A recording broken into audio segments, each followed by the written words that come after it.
What's up, guys? Welcome to the Stats Free Sports Channel. Here to give you my NBA roundup. Had on the video for the NBA for a good little while. I did one a couple days ago on Alex Sarter, Trey Young, but haven't really talked about the playoffs at all. Been kind of busy. Want to catch up on some recent NBA news. Bronny James, dominance of Nikola Jokic, the Knicks series a little bit, and also talk about I think who is the possible king of the offseason, probably the most prized piece, and that's Donovan Mitchell. So we'll get into all that stuff.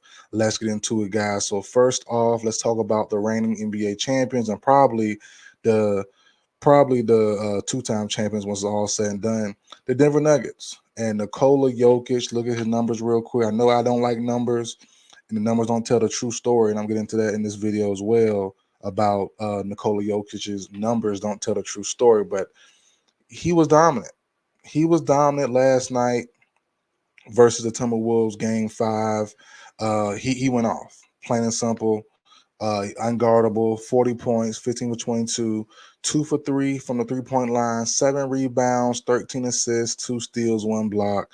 And ever since that May 6th game, when the Timberwolves beat the Nuggets, they were down 0-2. Everyone in the world, everyone and their mama was talking about Jokic shouldn't be the best player in the world, crowned too early, overrated, he doesn't care, get out the league. I seen all that stuff, even from big time analysts. If you don't care about this, then give up the title, go back to Serbia and play ball. He and his teammates, but especially him, he took it personal. And from May 10th, the 12th, or the 14th, 3 straight wins, especially the last 2 games, the 12th and the 14th, he has been out of this world. He's been showing you why he's the best player in the world. And he tortured the Nuggets last. I mean, he tortured the Timberwolves last night. Nothing you can do about it. You had the Defensive Player of the Year, Rudy Gobert, who a lot of people think he shouldn't have won it, but he will win it. And then he was on him all night, and it was barbecue chicken. It was literally the meme of barbecue chicken. Jokic was punishing him all night. And it's just like, man, like what happened to the Timberwolves? They were a freight train the first 2 games. Then after that, it just didn't work out, So still not over yet, technically, but I think we're gonna wrap it up in game 6. It's gonna be tough to stop Jokic. You still have Murray, you still have Aaron Gordon who can go off at any time, still have MPJ as well. That Nuggets team, it felt like they were asleep at the wheel. Even during the Lakers matchup, they were asleep at the wheel a couple times. Just a little bad play by the Lakers kind of got them out of it. But the Timberwolves kind of felt like, okay, the Nuggets going through that defending champion slump. They can't turn it on, and we were all wrong, And I want to talk about Jason Temp. I believe I'm saying his name right, from Hoops Tonight. I watch him a lot. I watched him for a couple years ago now, and Jason Temp's been saying, he do mailbag questions, and he's probably the best, in my opinion, the best NBA, the best analyst of NBA basketball out there, in my opinion. And he really like said Jokic, Jokic is the best player in the world, no doubt about it, but you had to show it. And if you show it, you got to show it now after game 2. And Jokic definitely heard that and heard the world talk about it, and they went off, and he's went off personally. So shout out Jokic. I even doubt him myself. I'm like, does he care? Does he want it? Does he really want to be the best? And even if he doesn't, he's still the best because she's showing it. So and that's scary for a guy off the court to not really care about the accolades. Who know last year he won. He went with the horses, and he rather not be around the NBA stuff and around all the press stuff. But then when the game time comes, you can't stop him. That's literally the worst type of player. At least Brian cares, KD cares, PG cares, no, whoever you want to name. Nikola Jokic doesn't care at all about basketball. So it seems, as far as the accolades and the winning, he just playing, and he's making a lot of money doing it, and he's the best doing it right now. So that's something you got to say about it. Just hats off to him. It's not over yet, but as of right now, the people that crown Anthony Edwards the new king of the NBA kind of early, it did look good for a while. I'm not gonna lie, but we are still a little. He's still young, still a little early, but things could change. We'll see. what happens in game 6. On to the Pacers Knicks series. Knicks win last night. Pretty easy, not pretty easy, but a pretty sound win. Brunson, man, he's, oh my goodness. That little joker there is hard to stop. He is really hard to stop. I really like the kid McBride. And we'll talk about someone that reminds me of him. That's Bronny James a little bit later. But that Knicks team, I wish they were fully healthy. And I will say this though, I'm glad they don't have Randall because I think Randall might ruin the team, in my opinion.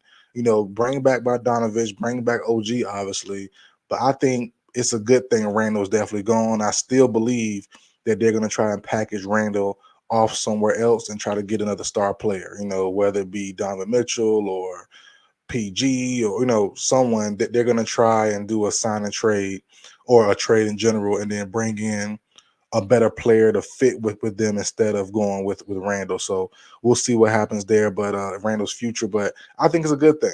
I know he's good. Randall's aggressive, but I think Randall can be a ball stopper, a momentum stopper at sometimes. So I think this team is benefiting from having no Julius Randall. He will help in some instances, but some I think he wouldn't be a good help at. So I think they are benefiting a little bit from not having Julius Randle. But overall, man, the difference to me is just Jalen Brunson is better than Tyrese Halliburton. That's the main thing. That little guy there, Brunson is just getting it done, plain and simple. And it don't matter who's on him. If it's Naismith, is it Halliburton? Is it, just any over the top? And whoever's in front of him, Naismith did a good job a couple times, but overall, that guy's elite. Plain and simple. Nothing you can say about it. So let me remove this from the screen as well. So yeah, he's elite, no doubt about it. Brunson is definitely showing why his deal from last year, the $100 million deal, is definitely a bargain deal. I would re-up immediately after this all season. Like you gotta pay me more because this is crazy. He's clearly the best player on this team and one of the best players in the East and in the world. Eastern Conference in the world in general. He's definitely pound for pound. He's up there. Depends on I don't know where you put him at. He's not a two-way guy, but offensively, as an offensive weapon, he is definitely up there.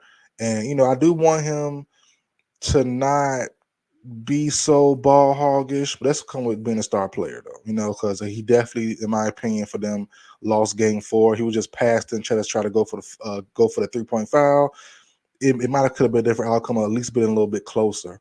But overall, that comes with star players. You can't make a perfect play. I can't really fault him for that. I think it was a big moment, but I can't fault him for that because he's showing up every other game, and even during that game, he showed up big for them in clutch moments.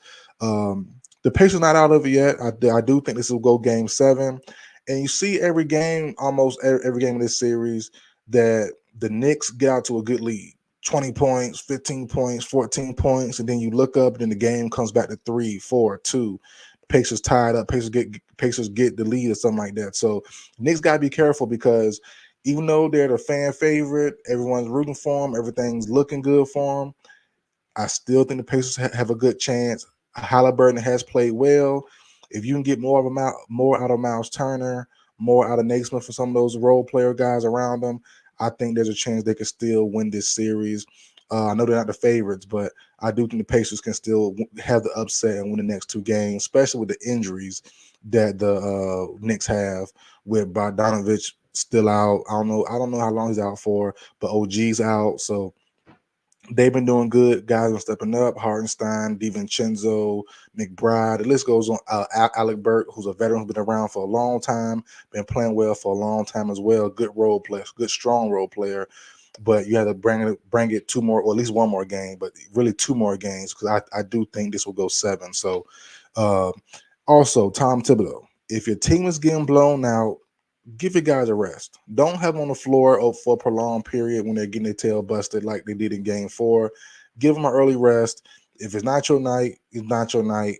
It is not game 7, obviously. If it's not your night, go ahead and give them a rest. Don't prolong it and give these guys more time on their feet, more time to get injured. You got to pull that plug early, unlike in game 4 when he didn't do that.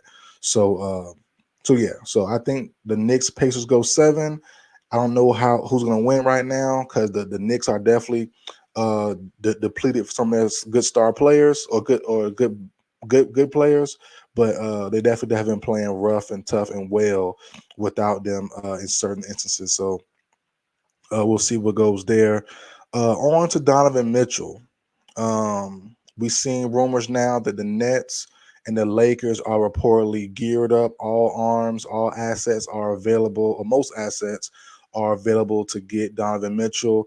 And I really think looking at everyone this offseason, outside of Devin Booker, who as of right now is not available. The Suns ownership came out. Matt Ishbia said no, thank you. He's not on the market.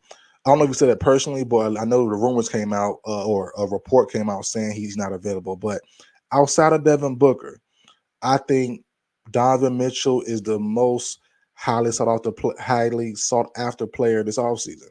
He's better than Trae Young.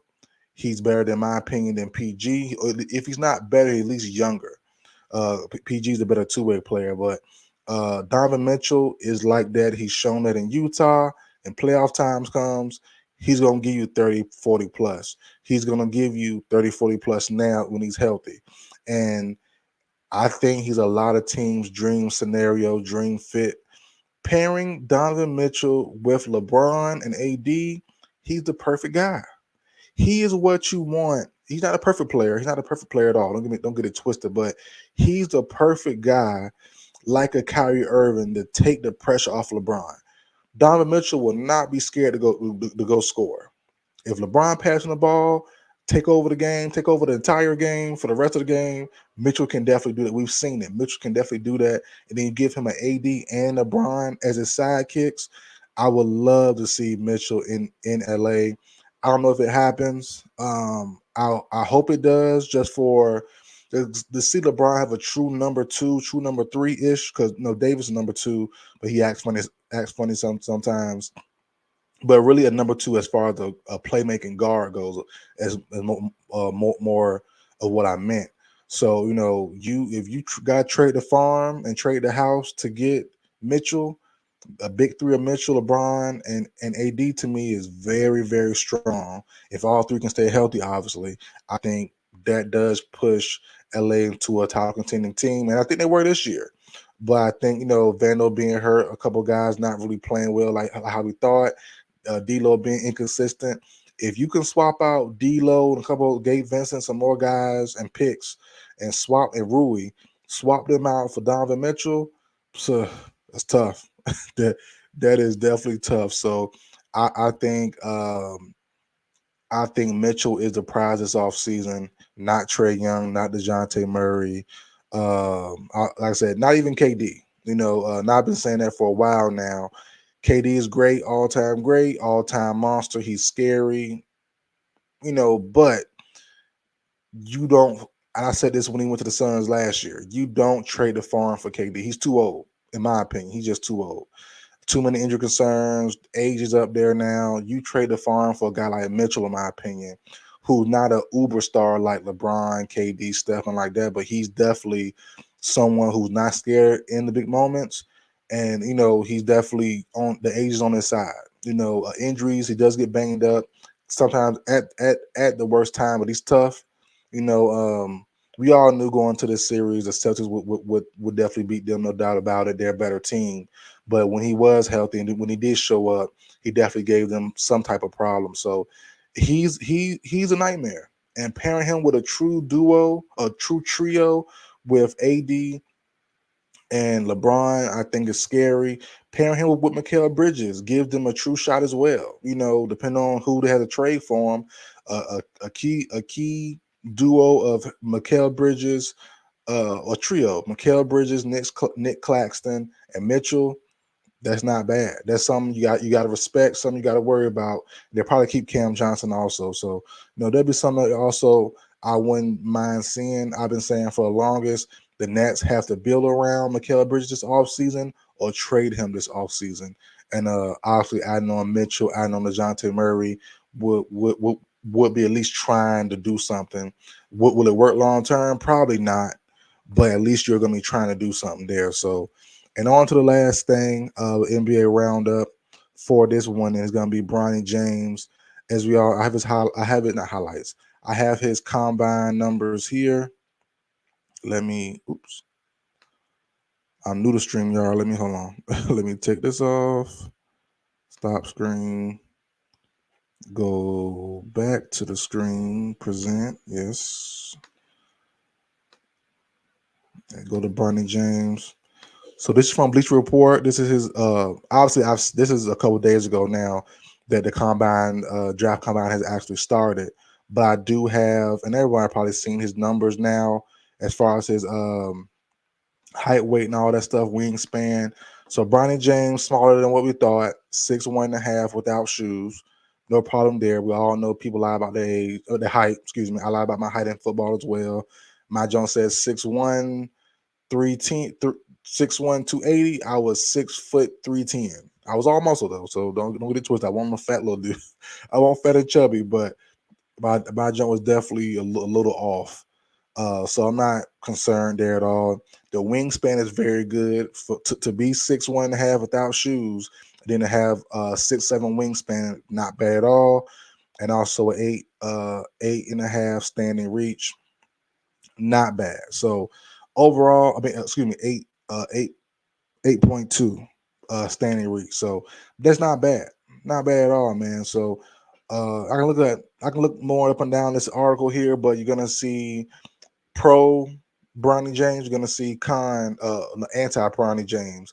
And the thing with me is I've said for a while, I've said since the high school days, we might not never see him be a star. He won't be a star, obviously, now. It's too late. He won't be a star. It's not his game. But like he said, and I watched all his interviews he did throughout the combine, at least the ones that are public and I could find. He said himself, it's not about the basically kind of paraphrasing. It's not about the star all the time. It's about the glue guys, the Derek Whites, the Drew Holidays, Davion Mitchells, so on and so forth. That's the role. Alex Caruso you can throw in there. Alex Caruso, I myself maybe a year ago now when he went to USC, maybe, and somewhere around that time frame, I compare him to Eric Bledsoe. I think he's an Eric Bledsoe type of player. That's a kind of the same vein. Won't be a star, off the bench, sixth, seventh man, maybe a spot starter for a certain team, stuff like that. But he gives you 6'1", 6'2", 6'3" with shoes on. Explosiveness, quick twitch, solid defense, good three ball. He can go in and dunk on you. He can go in, finish at the rim. Excuse me for that fire truck coming through. We'll pause for one quick second, let them get through. Glad it's not too loud. Okay, now they're getting loud. Okay, sorry about that. But uh okay.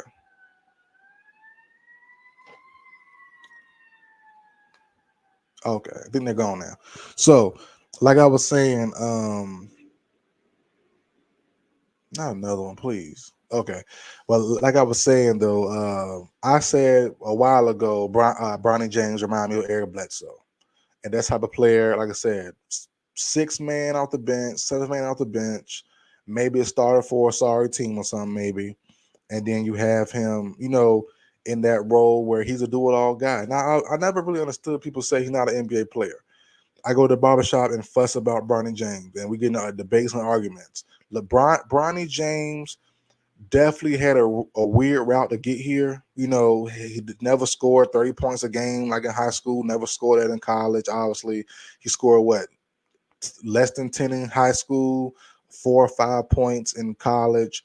But at the same time, yes, his name, his dad, his connections might get him to the league, but I think his work ethic, from what we've seen, I think his all around um, play will get him on a roster. So I've always said I believe he'll be an NBA player. I feel firmly in that now, seeing him at the NBA Combine, playing well in the 5-on-5 drills, shooting well in those drills as well. Bronny got a shot. Bronny right now is a better shooter than LeBron will ever be, in my personal opinion. LeBron's gotten better over the years, no doubt about it. But Bronny, in my opinion, from what I've seen from Bronny James, if you give him and LeBron 10 threes apiece, I think Bronny will hit more than Bron. And I think they'll be a lot smoother.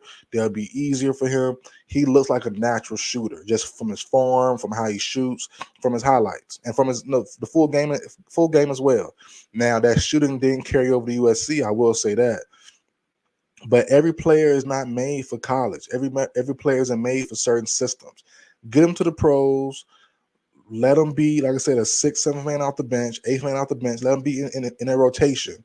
I think McBride from the Knicks, popping threes, give you, some nights give you 10 off 2 threes, off a couple drives. I think he's that. You have, and people say, what undersized guard can score 5 points a game and get drafted? LeBron, son. There's nothing wrong with having a powerful parent that can get you somewhere. But I truly believe his own merit, his own name, Bronny James, Bronny, just put James part off. I think he will have his own cachet to keep him around the league for a while, get a couple of contracts. I definitely think Bronny James will have multiple multi-year deals out there. So that means after LeBron's gone, because LeBron only got a couple more years left. If he gets drafted or not, probably will be drafted late first, so on the second. Bronny James will have another deal or two after his dad is gone and retired.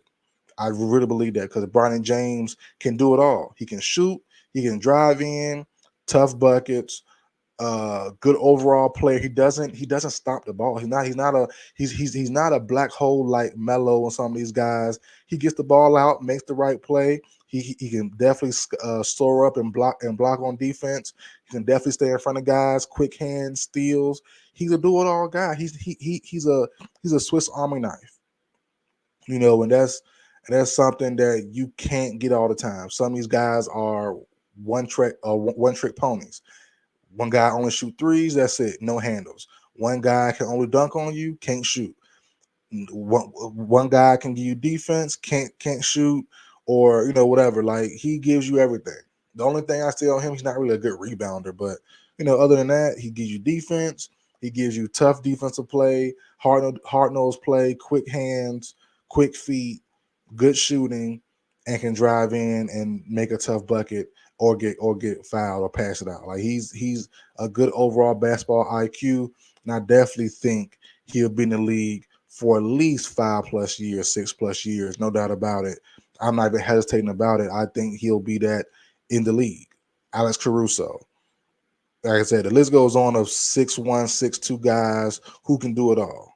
And defense, work ethic, that stuff keeps you in the league. And his name might get him some flack, in the locker room sometimes, or by the fans or the coaching staff. You never know what people feel about, you know, what your name brings, because sometimes it brings power in some rooms. Sometimes his name might bring um animosity, or jokes and laughter, or or negative stuff. So he had to withstand all that from the fans, from teammates, from coaching, maybe from coaching staffs. You never know what might happen behind the scenes. But if you can withstand all that and just come to play, come to work, and show what he can do, I think a part of an NBA team, he will be on a roster for at least 5, 6, 7 years and make an impact certain moments as well. Not to be a superstar role player, nothing like that. I don't think that'll be the case. It could be, but I definitely think he will have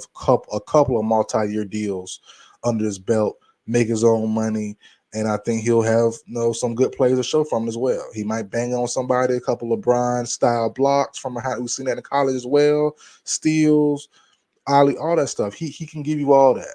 So people that ridicule him for his low numbers, all that stuff, coming from me as a person who don't care about numbers, I see traits, and I see it in all sports, baseball, football, whatever sports I cover or watch.